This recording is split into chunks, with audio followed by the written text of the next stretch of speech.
Assalamu alaikum viewers and welcome back to my channel Study Law with Bushra.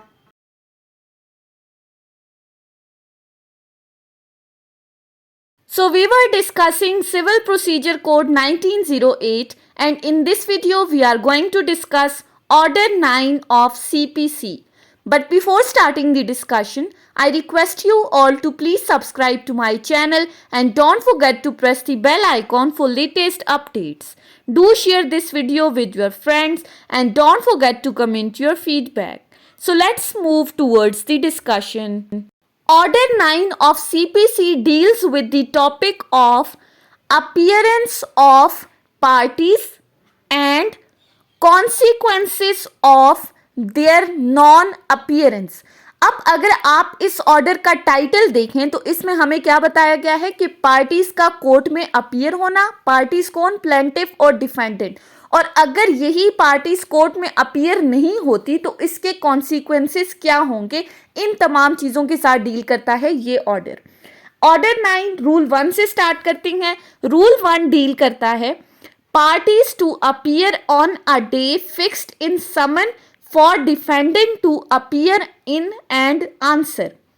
अब इस rule 1 में defendant की appearance की बात की है। On the day fixed in summon for the defendant to appear and answer the parties shall be in attendance at the court house in person और by their respective pleaders and the suit shall then be heard unless the hearing is adjourned to a future day fixed by the court। Simple सी बात की गई है इस rule 1 के अंदर कि प्लेंटिफ जब भी कोर्ट के अंदर सूट फाइल करेगा तो सबसे पहला काम उसने क्या करना है, समन भेजने हैं टू दी ऑपोजिट पार्टी। समन भेजने क्यों जरूरी है? ताकि ऑपोजिट पार्टी को ये पता चल सके कि उसके खिलाफ सूट फाइल हो चुका है।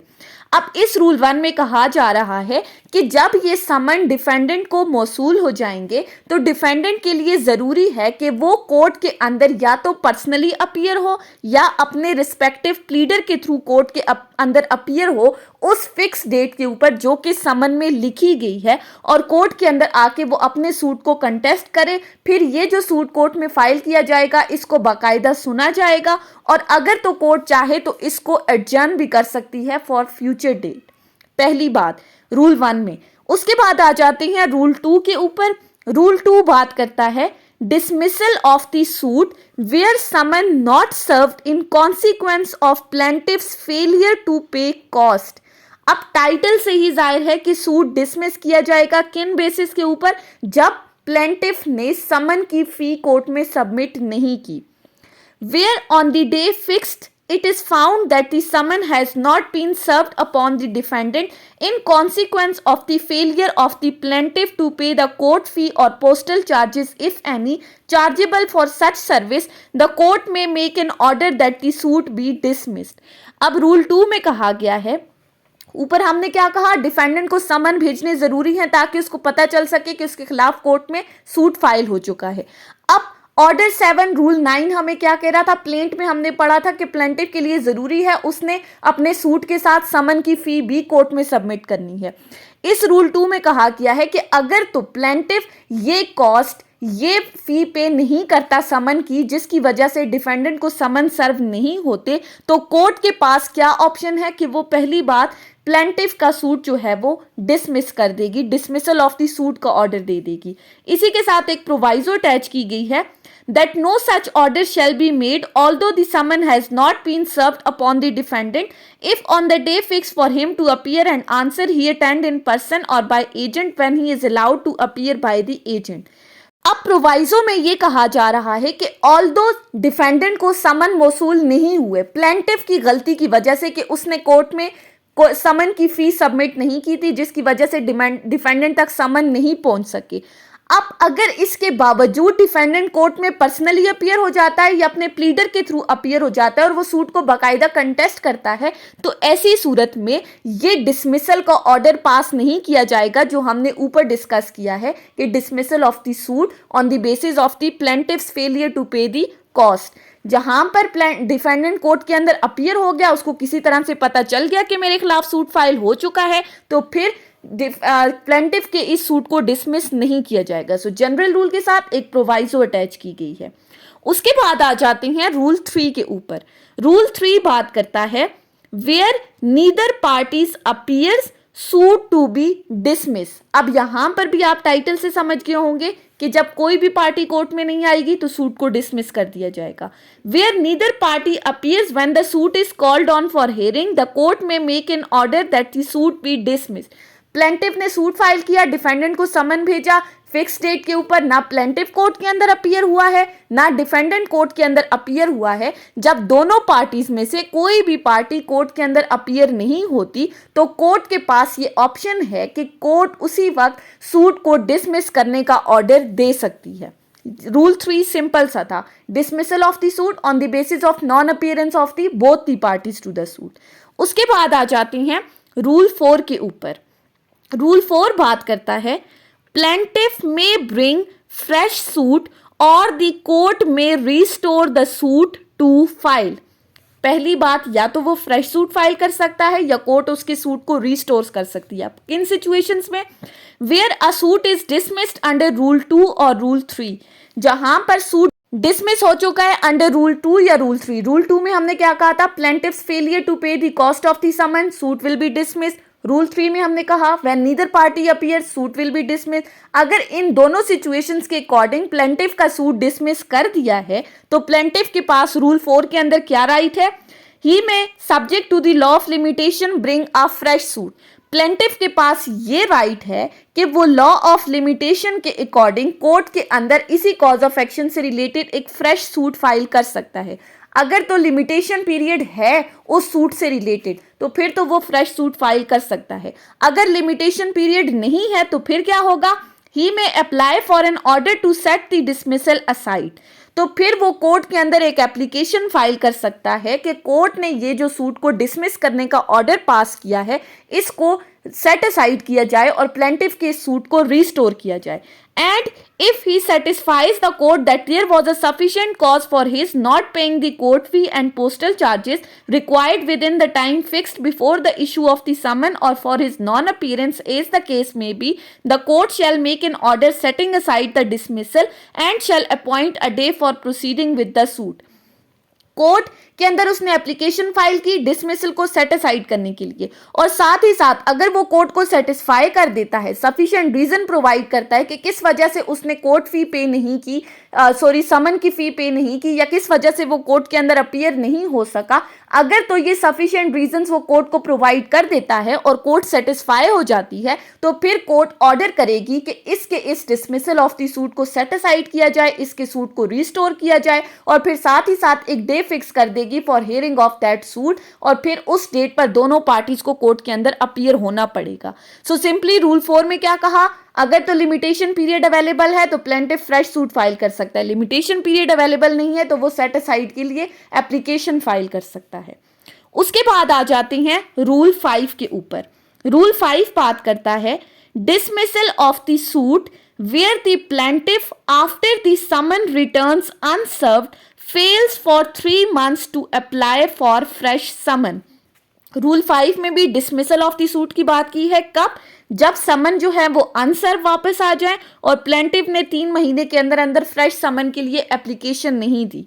Rule 5 where after a summon has been issued to the defendant or one of the several defendant and return unserved। जहां पर प्लेंटिफ ने सूट फाइल किया, उसने अगर एक डिफेंडेंट था तो उसको समन भेजे, एक से ज्यादा डिफेंडेंट थे उनको समन भेजे और वो समन अनसर्व्ड वापस आ गई, यानी कि डिफेंडेंट का जो एड्रेस था वो एग्जैक्ट नहीं था जिसके ऊपर वो समन भेजे गए थे, वो डिफेंडेंट का करेक्ट एड्रेस नहीं था जिनकी वजह से वो अनसर्व्ड समन वापस आ चुके हैं। And the plaintiff fails for a period of 3 months from the date of return made to the court by officer certifying to the court return made by the serving officer to apply for the issue of the fresh summon, the court shall make an order that the suit be dismissed against such defendant. अब यहां पर कहा गया है और plaintiff ने 3 महीने के अंदर अंदर कोर्ट को अप्लाई नहीं किया कि उसको फ्रेश समन इशू करने का ऑर्डर पास किया जाए। सिंपली इस रूल में कहा गया है कि जहां पर समन अनसर्व्ड वापस आ जाएं तो प्लेंटिफ के लिए जरूरी है कि वो 3 महीने के अंदर अंदर कोर्ट को अप्लाई करेगा from the date of the return. जिस दिन से समन रिटर्न हुए हैं उस दिन से आगे 3 महीने तक उसके लिए जरूरी है कि वो कोर्ट को अप्लाई करे फ्रेश समन के लिए। अगर तो वो 3 महीने के अंदर कोर्ट को अप्लाई कर देता है तो फिर कोर्ट उसका सूट डिसमिस नहीं करेगी। अगर तो वो 3 महीने के अंदर अप्लाई नहीं करता तो उसका सूट डिसमिस कर दिया जाएगा, लेकिन उस डिसमिसल के लिए कोर्ट को सेटिस्फाई करना जरूरी है उस डिसमिसल से बचने के लिए। अब वो कैसे सेटिस्फाई करेगा? Number 1, if he has failed after using his best endeavor to discover the residence of the defendant। अगर तो वो कोर्ट को कह देता है कि भाई मैंने भरपूर कोशिश की थी लेकिन मुझे फिर भी नहीं पता चल सका कि डिफेंडेंट का एग्जैक्ट एड्रेस क्या है। Secondly, if he prove that the defendant is avoiding the service of the process. अगर वो कोर्ट को ये कह देता है कि डिफेंडेंट जानबूझकर अवॉइड कर रहा है, वो समन वसूल नहीं कर रहा। या तीसरी चीज, there is any sufficient cause for extending the time, in such case the court may extend the time for making such application for such period as it things fit. या अगर वो कोर्ट को सफिशिएंट रीजंस प्रोवाइड कर देता है और साथ ही वो कोर्ट से extension of the time demand करता है तो कोर्ट इस टाइम पीरियड को एक्सटेंड भी कर सकती है जिसके अंदर फ्रेश समन के लिए वो कोर्ट को अप्लाई करना है। Sub rule 2, in such case the plaintiff may subject to the law of limitation bring a fresh suit. अब इस सिचुएशन में अगर उसका सूट डिसमिस हो गया है तो लॉ ऑफ लिमिटेशन के अकॉर्डिंग वो फ्रेश सूट भी कोर्ट में सबमिट कर सकता है। सो रूल 5 सिंपल सा था। उसके बाद आ जाते हैं रूल 6 के ऊपर। रूल 6 क्या कहता है? Procedure when only plaintiff appears. अब जब सिर्फ और सिर्फ प्लेंटिफ कोर्ट के अंदर अपीयर हो रहा है तो फिर क्या प्रोसीजर होगा? सो सब rule 1, where the plaintiff appears and the defendant does not appear when the suit is called on for hearing। जब सिर्फ और सिर्फ कोर्ट के अंदर प्लेंटिफ हाजिर हुआ है और डिफेंडेंट कोर्ट में हाजिर नहीं हुआ, जब एक फिक्स डेट के ऊपर दोनों को बुलाया गया था तो तब क्या होगा? अब यहां पर आगे कुछ सिचुएशंस बताई गई हैं। सबसे पहली बात, when summon duly served। अब यहां पर वर्ड है duly served। duly served से क्या मुराद है कि बिल्कुल उसी तरीकाकार के मुताबिक जो ऑर्डर 5 में हम समन्स के बारे में पढ़ चुके हैं कि समन किस तरह से भेजना है। If it is proved that the summon was duly served, the court may proceed ex parte and pass the decree without recording the evidence। अगर तो ये चीज प्रूव हो जाती है कि समन ड्यूली सर्व हो चुका है डिफेंडेंट को और इसके बावजूद वो कोर्ट में अपीयर नहीं हुआ तो कोर्ट क्या कर सकती है? वो एक्स पार्टी डिक्री पास कर सकती है without even recording the evidence in favour of the plaintiff and against the defendant. Secondly, when summon not duly serve. अब दूसरी बात, जहां पर समन ड्यूली सर्व हुए ही नहीं है तो फिर क्या होगा? If it is proved that the summon was not duly served, the court shall direct a second summon to be issued and served on the defendant। अगर ये चीज प्रूव नहीं हुई कि समन ड्यूली सर्व हुए हैं या नहीं तो कोर्ट ऑर्डर पास कर सकती है कि डिफेंडेंट को सेकंड समन भेजा जाए और फिर वो बाकायदा एक डे फिक्स करेगी सूट की हियरिंग के लिए। Thirdly, when the summon served but not in due time। जब समन सर्व तो हो चुके हैं लेकिन ड्यू टाइम, जो टाइम पीरियड प्रोवाइड किया गया था कोर्ट की तरफ से, उस सफिशिएंट टाइम पीरियड के अंदर सर्व नहीं हुए तो फिर क्या होगा? If it is proved that the summon was served to the defendant but not in sufficient time to enable him to appear and answer on the day fixed in the summon, the court shall postpone the hearing of the suit to a future day by the court and shall direct the notice of such day to be given to the defendant। अगर तो समन defendant तक पहुंच चुके हैं लेकिन वो इतने sufficient time में नहीं पहुंचे जिसकी वजह से कि वो कोर्ट के अंदर अपीयर होता या अपने क्लेम को आंसर करता, मतलब कि समन तो उस तक पहुंचा है लेकिन उसको इतना टाइम प्रोवाइड नहीं किया गया कि वो कोर्ट के अंदर अपीयर हो सके। लेट्स सपोज कि कल की डेट फिक्स थी कोर्ट की हियरिंग के लिए और आज उसको समन वसूल हुआ है। अब वो कल तो इतनी जल्दी ना वो अपना प्लीडर इंगेज कर सकता है ना वो कोर्ट के अंदर अपीयर हो सकता है, तो ऐसी सूरत में कोर्ट उस हियरिंग को पोस्टपोन करके एक नई डेट फिक्स कर देगी और उसका नोटिस फिर डिफेंडेंट को दिया जाएगा। Subsection 2, where it is owing to the plaintiff's default that the summon was not duly served or was not served in sufficient time, the court shall order the plaintiff to pay the cost occasioned by the postponement। जब ये चीज proof हो गई कि plaintiff के default की वजह से समन ड्यूली सर्व नहीं हुए या वो फिक्स टाइम पीरियड के अंदर सर्व नहीं हुए, तो कोर्ट चाहे तो वो प्लेंटिफ के ऊपर कोई कॉस्ट भी डाल सकती है इससे रिलेटेड। ये कोर्ट पे डिपेंड करता है। उसके बाद आ जाते हैं रूल 7 के ऊपर। रूल 7 कहता है procedure where the defendant appears on the day of the adjourned hearing and assign a good cause for the previous non-appearance। अब यहाँ पर अगर तो defendant x party decree pass होने के बाद आ रहा है तो फिर क्या होगा? Where the court has adjourned the hearing of the suit ex parte and the defendant at or before such hearing appears and assign good cause for his previous non-appearance, he may upon such term as the court directs to the cost or otherwise be heard in answer to the suit as if he had appeared on the day fixed for his appearance। Rule 7 में कहा गया है कि defendant court में appear नहीं हुआ था, court ने एक्स पार्टी डिक्री पास कर दी, एक्स पार्टी प्रोसीडिंग्स का ऑर्डर पास कर दिया। अगर इस यकतरफा कार्रवाई से पहले या इस यकतरफा कार्रवाई के दौरान डिफेंडेंट कोर्ट के अंदर अपीयर हो जाता है और वो कोर्ट को कोई सफिशिएंट रीजंस बता देता है कि किस वजह से वो कोर्ट के अंदर अपीयर नहीं हो सका, और अगर कोर्ट इस सफिशिएंट रीजंस के ऊपर सेटिस्फाई हो जाती है तो फिर वो ऑर्डर पास कर सकती है उसके ऊपर किसी तरह की कॉस्ट लगा के या किसी भी तरह कोई और तरीके से वो ऑर्डर पास कर सकती है कि एक नई डेट फिक्स करेगी, उस दिन डिफेंडेंट को बुलाएगी और वो बिल्कुल ऐसा समझा जाएगा जैसे कि डिफेंडेंट अपनी पहली हियरिंग के ऊपर आके अपने सूट को डिफेंड कर रहा है। यानी कि ये कोर्ट की मर्जी है, कॉस्ट भी लगा सकती है उस पर या वैसे भी एक नई डेट फिक्स करके डिफेंडेंट को अपना सूट कंटेस्ट करने के लिए बुला सकती है। नेक्स्ट है rule 8, procedure where only defendant appears. अब जहां पर सिर्फ और सिर्फ डिफेंडेंट कोर्ट में आता है और प्लेंटिफ हाजिर नहीं होता तो फिर क्या प्रोसीजर होगा? Where the defendant appears and the plaintiff does not appear when the suit is called on for hearing. Suit की डेट फिक्स हुई प्लेंटिफ डिफेंडेंट की हाजिरी के लिए, प्लेंटिफ कोर्ट में नहीं आया, डिफेंडेंट हाजिर हो चुका है। The court shall make an order that the suit be dismiss. तो सबसे पहली बात कोर्ट ऑर्डर पास करेगी कि प्लेंटिफ के इस सूट को डिसमिस कर दिया जाए। ऑब्वियसली दावा उसने फाइल किया है, अब वो कंटेस्ट ही नहीं कर रहा तो कोर्ट ने तो सूट डिसमिस ही करना है।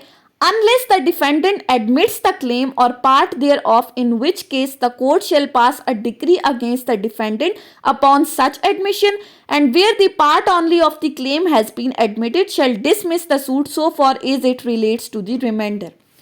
अगर तो डिफेंडेंट कोर्ट के अंदर अपीयर हुआ है और उसने आते साथ प्लेंटिफ के क्लेम को एडमिट कर लिया है, तो जहां पर उसने एडमिट कर लिया है प्लेंटिफ के क्लेम को, तो कोर्ट फिर क्या करेगी? उसके अगेंस्ट और प्लेंटिफ के फेवर में एक्स पार्टी डिक्री पास कर देगी।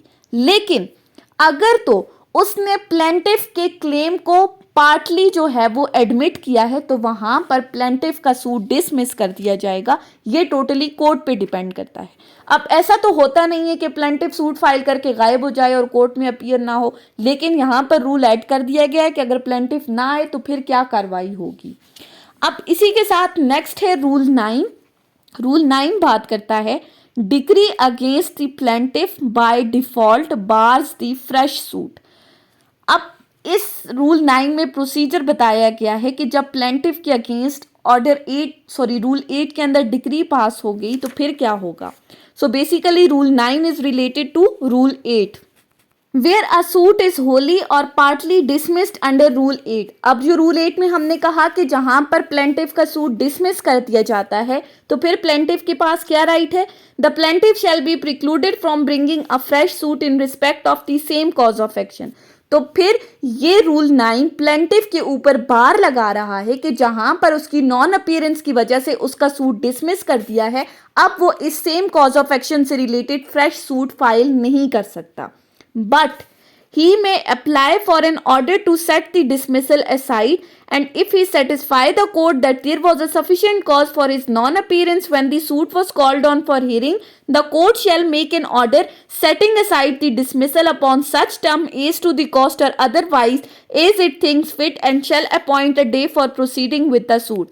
पहली बात, सूट डिसमिस हो गया, अब उसके ऊपर बार लग गया, वो फ्रेश सूट फाइल नहीं कर सकता। लेकिन अगर फ्रेश सूट फाइल नहीं कर सकता तो वो क्या कर सकता है? वो कोर्ट को एप्लीकेशन देगा और कोर्ट को सेटिस्फाई करेगा कि वो किस वजह से कोर्ट में हाजिर नहीं हो सका था और अपना सूट कंटेस्ट नहीं कर सका था, अगर तो उस सफिशिएंट कॉज के ऊपर कोर्ट सेटिस्फाई हो जाती है तो फिर वो ऑर्डर पास करेगी कि इस डिसमिसल ऑफ दी सूट को सेट असाइड कर दिया जाए। अब वो चाहे प्लेंटिफ पर कॉस्ट लगाकर करती है या अदरवाइज, और फिर वो एक नई डेट फिक्स करेगी जिसके ऊपर इसकी प्रोसीडिंग्स को वहीं से चलाया जाएगा। इसके साथ subsection 2, no order shall be made under this rule unless notice of application has been served on the opposite party. अब इस ऑर्डर रूल के अंदर जो हमने बात की कि डिसमिसल को सेट असाइड करने का कोर्ट ऑर्डर पास करेगी, लेकिन ये ऑर्डर उस वक्त तक पास नहीं किया जाएगा जब तक कि ऑपोजिट पार्टी को नोटिस ना दे दिया जाए कि प्लेंटिफ का सूट रिस्टोर हो चुका है। नोटिस बाकायदा ऑपोजिट पार्टी को जाएगा कि ये डेट फिक्स हुई है, इस डेट पर आकर आप अपने सूट को कंटेस्ट करते हैं। सो शैल का वर्ड यूज हुआ है, मैंडेटरी प्रोविजन है, ऑपोजिट पार्टी को नोटिस देना मस्ट है। उसके बाद आ जाते हैं हम रूल 10 के ऊपर। रूल 10 बात करता है procedure in case of non attendance of the one or more of the several प्लेंटिव्स। अब रूल 10 में बात हुई है कि जहां पर एक से ज्यादा प्लेंटिव्स हैं और वो कोर्ट के अंदर अपीयर नहीं हो रहे तो फिर क्या प्रोसीजर होगा। Where there are more plaintiffs than one and one or more of them appear and the other do not appear, the court may at the instant of the plaintiff or plaintiffs appearing permit the suit to proceed in the same way as if all the plaintiffs had appear or make such order as it thinks fit। जहां पर एक से ज्यादा plaintiff हैं किसी suit के अंदर और उन एक से ज्यादा प्लेंटिफ्स में से कोई एक कोर्ट के अंदर अपीयर होता है और बाकी कोर्ट में अपीयर नहीं हो रहे, तो रूल 10 कहता है कि कोर्ट के पास ये ऑप्शन है कि जो प्लेंटिफ्स कोर्ट के अंदर अपीयर हो रहे हैं वो उनको अलाउ कर सकती है, उनको परमिट कर सकती है सूट को कंटेस्ट करने के लिए, और ये सूट बिल्कुल उसी सेम वे में प्रोसीड किया जाएगा जैसा कि सारे के सारे प्लेंटिफ्स कोर्ट के अंदर अपीयर होके इस सूट को कंटेस्ट कर रहे हैं। इसी के साथ रूल 11 है जो कि बात करता है procedure in case of non attendance of one or more several defendants where there are more defendants than one and one or more of them appear and the other does not appear, the suit shall proceed at the time of pronouncing the judgment। अब यहां पर कहा है जहां पर एक से ज्यादा डिफेंडेंट्स है, एक कोर्ट में आता है, बाकी सारे कोर्ट में अपीयर नहीं होते, तो कोर्ट के पास ये पावर है कि वो at the time of pronouncement of the judgment उन डिफेंडेंट से रिलेटेड जो कोर्ट में अपीयर नहीं हुए, जो भी ऑर्डर उसको मुनासिब लगता है वो ऑर्डर वो उन डिफेंडेंट से रिलेटेड पास कर सकती है। नेक्स्ट है हमारे पास रूल 12, आज की इस वीडियो का लास्ट रूल है।